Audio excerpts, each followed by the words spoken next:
Welcome to this episode of Dev Questions with Tim Corey. Join us as we tackle the questions you are asking about a career in software development, understanding the industry, and new technology. If you are just starting out or you want to grow stronger as a developer, this is the place to get your questions answered. Now, here's your host, expert developer, and online educator, Tim Corey. What are some tips for interns, specifically around pay, performance, and more of those types of things?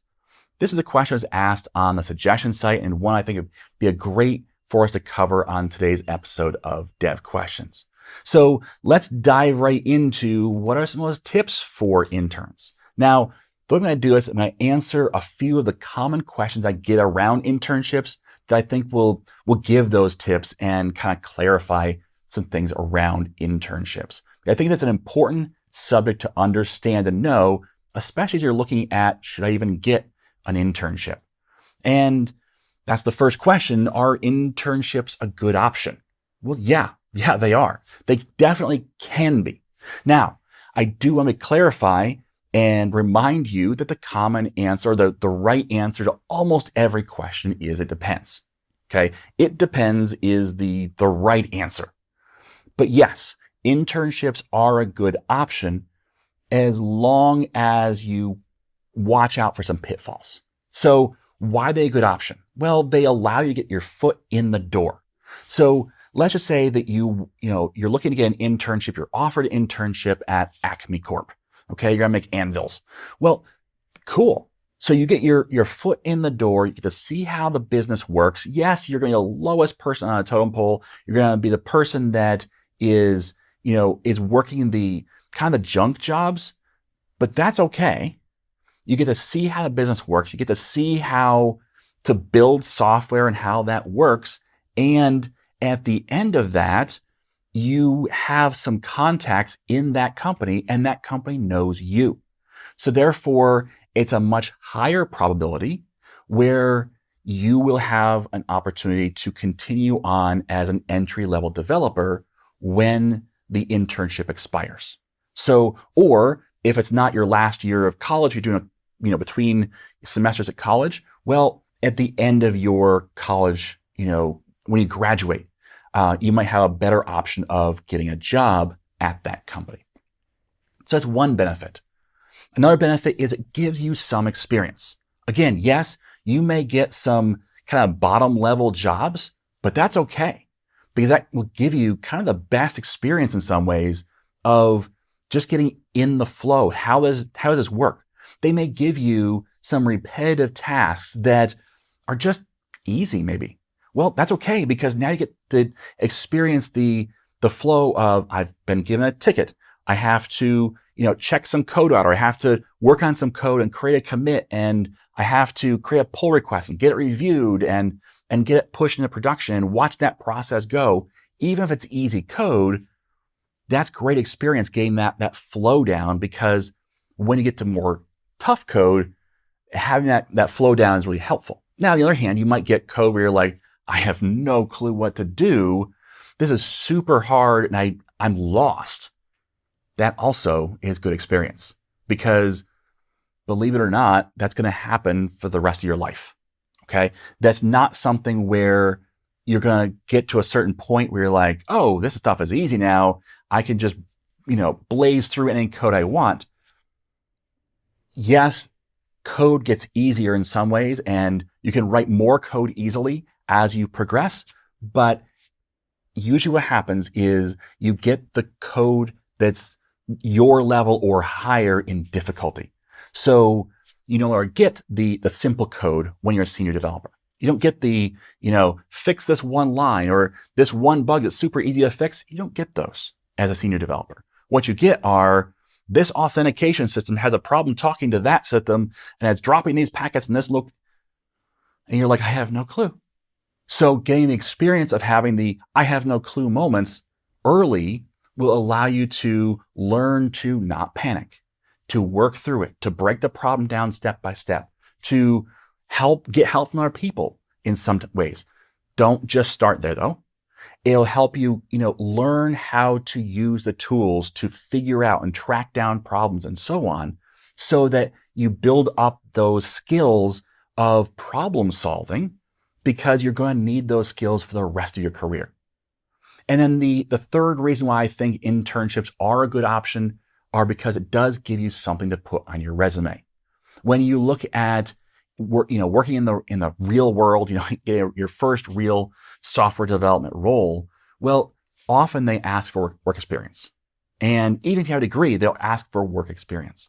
So we've talked about that before on Dev Questions. And if you want to check out how to get work experience before you get work experience, I have a video or two on that. But at the same time, having something on your resume helps you stand out compared to somebody else. So yes, internships are a good option in a lot of cases. Now let's talk a little bit more specifically because there are times when they're not. So the next question is, should I get paid as an intern? Yes. Yes, you should. So as an intern, and we're going to talk about unpaid in a minute, but as an intern, that's where you need to be. Work for free only as a last resort. Now, it will still give you work experience. It will still give you something to put on your resume. It will still give you some look into organizations and how they work, but it is a last resort to work for free as an intern. And here's why. If the company won't pay you now, they're not going to pay you well later, if at all. And in fact, there's been studies done where they have found that unpaid interns have a low rate of being hired by companies, where paid interns have a very high rate of being hired by their companies. So, and it's not just any company, the company they interned for. So if you intern for a company that does not pay you, then the odds are low they're going to hire you. And if you work for a company where they do pay you as an intern, the odds are high that they will hire you. So you still have to prove yourself. You still have to prove yourself competent. You still have to do well in the role, but it's not just on you. If a company is that cheap, they will not pay for interns, then they are not treating you as a person. They're treating you as a way to get around the system, to make more profit for less input, to really squeeze people for all they're worth. They're trying to take advantage of you. So if it's a last resort, if you have no other options, an unpaid internship can be of benefit. It's just not nearly the benefit of a paid internship. So question number 3, what are some ways to get the most out of an internship? Okay, so you have been hired as an intern, you're coming in day one, you're bright-eyed and you're looking to make the most out of this. You want to make sure that you don't just treat this as drudgery to get through, but you want to get the most out of it. How do you do that? Well, the first thing is you want to learn to learn. You want to figure out how to learn what you need to. And this is something that I learned early on in college, actually. So in high school, I was a pretty much straight A student. There was usually is English. There's my subject to get a B in. But everything else was pretty much straight A's. And so I didn't really study. I didn't really work for it. I just kind of rolled in, did the tests and rolled back out and got my A. Guess what I didn't learn to do? I didn't learn to study. So I didn't learn how to gather information that I needed. It just kind of came natural to me. Well, college hit and that changed. It changed in a radical way. And all of a sudden, I'm sitting there going, I'm not going to pass this class if I don't figure out how to study, how to learn. And that was a really important thing for me to do, because it's not just for school that you have to learn things. When it comes to your job, you're going to have to learn how to interact with their custom software. You have to learn what their custom software does, how their processes work, how the business operates, what the workflows are. All these things are important. And if you don't know how to learn well, then you're going to struggle. You're going to say, hey, can you remind me how to do that again for the 5th time? Hey, I figured out how to do this thing. And I know you've shown me before like 8 times, but I need to know again. That's a problem. That's where you find that your coworkers become frustrated with you. Because typically, and of course there's always exceptions, but typically, when you are an intern, or even a new developer, when you're working in a company early on and you've never learned how to do something at that company, and you go to your coworker and say, hey, I have never, I've never completed a ticket at this company. I've got this help ticket where I've got to change some code. I know how to change the code, but how do I get the rest of the process done? Like, how do I get into production? Typically, your coworkers will be happy to help. They'll be willing to show you the process, willing to walk you through those steps to get it from completed code to in production. The first time. The second time, probably. But by the third and fourth time, what you're doing is wasting their time. You're using them as your Google. And you're saying, hey, you know what? Hey, Google, fix this for me. Hey, hey, ChatGPT, coworker, fix this. And no one wants to be that for you because they have their own job to do and they're taking time out to help you. So learning how to learn is important. Learning how to get that information from your coworker and retain it is really important. So that's one of the ways to get the most out of your internship is to learn how to learn. Practice learning well. Make sure you're tracking with information and capture it. And you know what? You're going to miss some stuff. You're going to not get stuff right. That's okay. Correct it for next time. Apologize. Say, hey, I'm sure you showed this to me already, but I misplaced my notes. I can't figure out this step, or I missed something. Can you show me again? I really appreciate it. Learn how to learn how to work with your coworkers. Okay. Another thing that's really important is learn how to do the grunt work. And people don't typically like grunt work. And by grunt work, I mean work that is repetitive. When I was hired in high school as an intern, so I was hired as an intern to an electrical engineer. And when I first started, my job was repetitive. It was, I don't want to say boring because it was fascinating to work in a new environment, in a manufacturing environment and all the rest. But at the same time, he would hand me a box full of pieces of paper with handwritten numbers on spreadsheets that filled the entire page. So stacks of these. And my job was to put those numbers into the computer. That's a lot. That's a lot of grunt work. And then after I was done with that, my job was to go and remeasure things. And I have to record that and put it in the computer. And I had other jobs that were just repetitive and boring and not even really anything to do with being an engineer or software development or any of that. I could have dragged my feet. I could have said, this is beneath me. I could have said, you know what? I'm going to stretch this out and, get as much enjoyment out as I can by not doing too much overtime. Instead, I worked really hard and I worked as fast as I could and I figured out ways to work faster. I figured out how to use the number pad on the keyboard to the point where my fingers were flying like an accountant. And I was getting that information there as fast as possible. I figured out the repetitions to see how I could, use those repetitions to just kind of copy and paste rather than have to retype everything that was the same. And so by doing that, I got through a lot more work than expected. So much so that I ran out of work to do. And when I ran out of work to do, my boss started giving me some more grunt work at first, but then he said, hey, you know what? Can you figure out how to write this piece of software? And you know what? It was free time for him because I got all the work done that was needed to be done.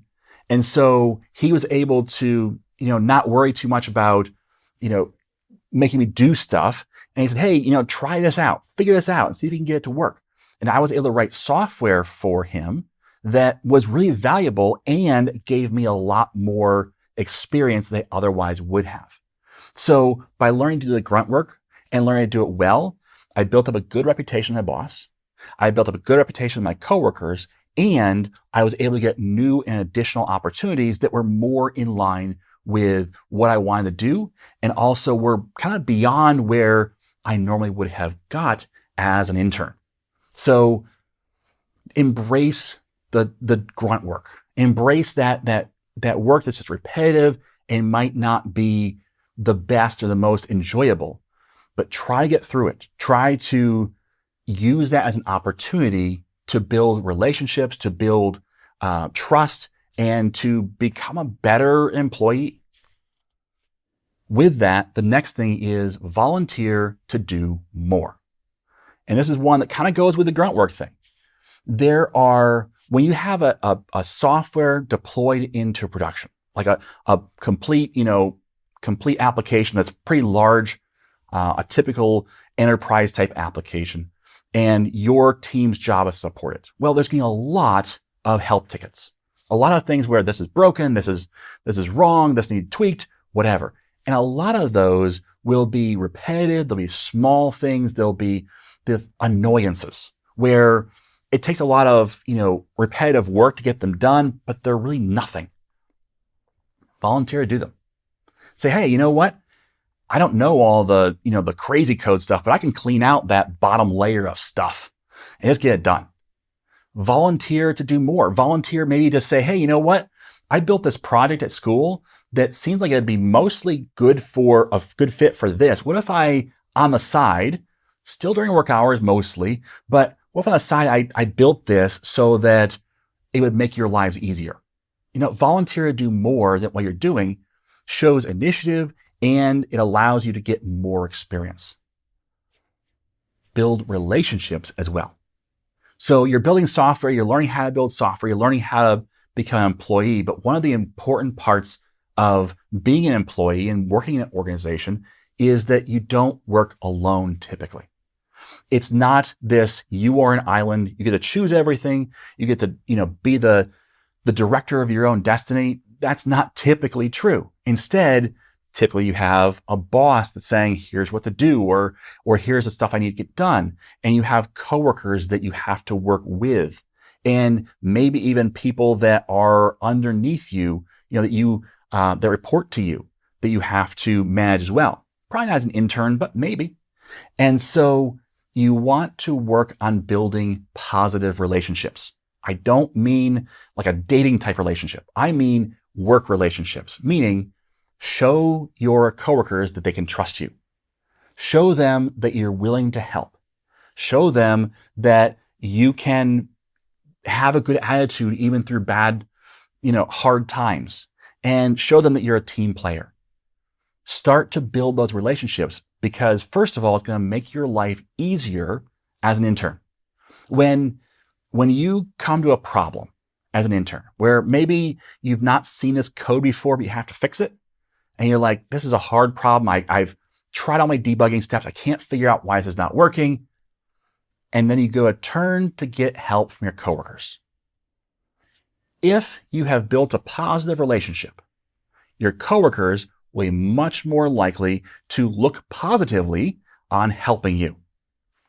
If, on the other hand, you turn to your coworkers and you have abused those relationships, you have not learned how to learn, so you're using them as your own version of GPT, you have, done the bare minimum, and you've not done your work very well, they're not going to be thrilled to help you, especially since they have to take time out of their day where they have responsibilities as well. So building those relationships will really help just in getting your work done. But then, remember, you're an intern. Your goal is eventually to be hired somewhere. Not only does having a good relationship help you to get hired at that company, but those coworkers that are coworkers for today aren't always going to be working at that same company tomorrow. I can't tell you the number of times where I've had people that I worked with, we've built positive relationships with, that later I talked and they're a different company or this company or that company. And now if I wanted a job at that company, it'd be a whole lot easier because I know someone there. And so having those positive relationships will really help start to build your network of people you can rely on and talk to if you ever need a job. Now, finally, the way to get the most out of an internship is to be open to hard feedback. You will make mistakes. You will not be up to the task of doing everything. There will be times when things don't go well. Instead of trying to avoid it, instead of trying to push it off onto somebody else, instead of making excuses for it, instead of even in your mind making excuses for it, listen to the feedback. It may not be given in the most positive way.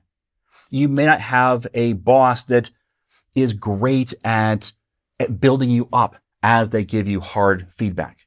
You may have a boss that just blames you for everything. Still try to learn and take from the feedback what you can to improve.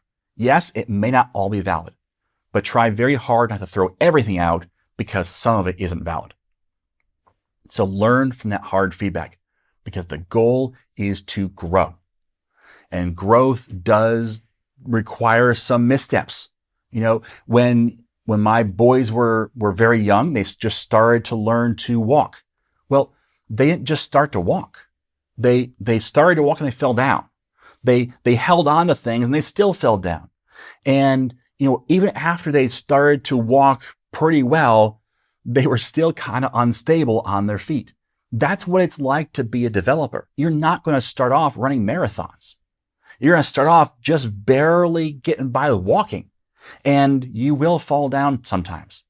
And having somebody come alongside you and say, you know what? If you don't put your feet opposite each other, it helps you not fall down so much.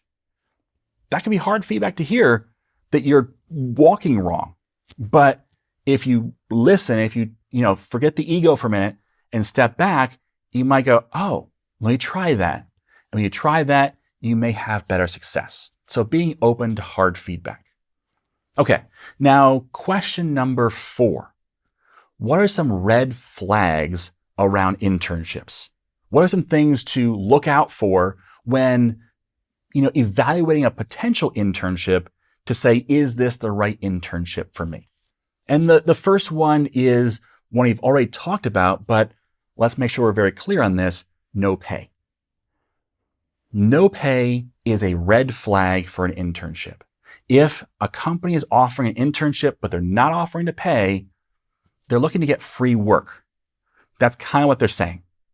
Now, again, that's a generalization. There can be situations where a company says, hey, we really can't afford an intern, but, we can help you out and give you some experience. That could be a reason why they wouldn't pay. And so red flags are not the don't do this ever. Red flags are, this is a warning sign. This is a thing to look out for and at least question why and go and maybe use it as a negative compared to another option. So no pay is a red flag to look out for because, as we talked about before, it usually indicates the organization is not really invested in you as a person. They're just looking for something from you for as little or nothing, for as little as possible or nothing.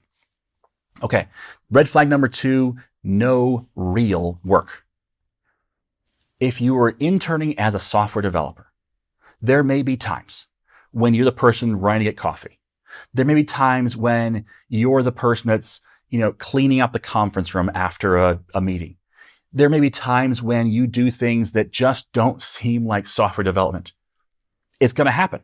And you know what? As software developers, there's times when there's things we do that aren't software development. But if there's no real work, if there's no software development in the job, that's a problem. There's supposed to be. So if there's no real work, that's a pretty big red flag. If you talk to their current or former interns and they say, yeah, I really didn't do much of anything, or this may sound great, but they say, yeah, I sat around and played video games all day long. They didn't care. That's not great either, because an internship isn't just about getting some money if they pay you. It's not just about getting a job. It's about getting work experience. If you're not getting that, you're really missing out and you're wasting your time. So no real pay or no real work, no real pay either, but no real work is another red flag. And the final big red flag is no feedback. So talk to them about what's the feedback process like? Who am I going to work with? How much are you going to work together? And who do I, talk to, learn more about this process? Because if they say, okay, you're an internship or an intern, great, get in this cubicle and don't talk to us, just do the work. And maybe it's grunt work, whatever. But if you're not getting any feedback, how do you know you're growing in the right direction? How do you know you're not making mistakes? How do you know that you're actually learning the right things? It's, I use the driving analogy quite a bit. But if you're going from one city to another, let's say you're going from New York City to Los Angeles. That's a long drive, right? And that's kind of the learning process of becoming a software developer or becoming a great software developer, is that driving process. Well, no real feedback as an intern. It's kind of like getting a car in New York City and just taking random roads. You might be going the right direction. You might not be. And you might cause yourself some problems going down the wrong paths, the wrong roads, if you're not sure you're pointed in the right direction. And that's what feedback is. Feedback is saying, take a left turn here. Feedback is saying, get on this road. That's kind of things that we need as software developers, especially in our internships, because that forming process is the point. The point is not just that you become a cheap employee for the company. An internship really should almost cost the company more than they get in value. So that's kind of the point, is that you are giving back to that intern. You're building the next generation by building into them, by giving them value back.